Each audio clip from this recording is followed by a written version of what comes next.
പാകിസ്ഥാൻ്റെ തുറമുഖങ്ങൾ സുരക്ഷിതമായി നിലനിർത്തണം എന്ന വലിയ താല്പര്യമുണ്ട്. പാകിസ്ഥാനോട് ഇഷ്ടമുള്ളത് കൊണ്ടല്ല, മറിച്ച് ചൈനയുടെ വ്യാപാര താല്പര്യങ്ങൾ അങ്ങനെയാണ്, ചൈനയുടെ ലോജിസ്റ്റിക്കൽ അറേഞ്ച്മെൻറ്റ്സ് അങ്ങനെയാണ്. അതുകൊണ്ട് എന്തു വന്നാലും കറാച്ചി ആക്രമണ വിധേയമാകാൻ പാടില്ല എന്ന് ചൈനയുടെ ഒരു ചിന്തയുണ്ട്. അതുകൊണ്ട് ചൈനീസ് വെസൽസും വളരെ സജീവമാണ് ആ മേഖലയിൽ.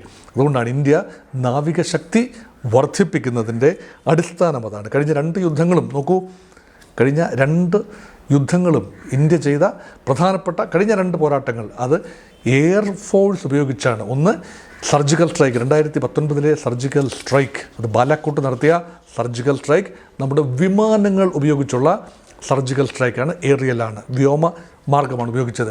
അതിന് മുൻപുള്ള 2016 ഉറി ആക്രമണത്തിന് മറുപടി ഇന്ത്യ കൊടുത്തത് കരയാക്രമണത്തിലൂടെയാണ്. കമാൻഡോ ഓപ്പറേഷനിലൂടെ പാകിസ്ഥാൻ്റെ സൈനിക പോസ്റ്റുകൾ നമ്മൾ തകർത്തു, എന്നിട്ട് തിരിച്ചു വന്നു.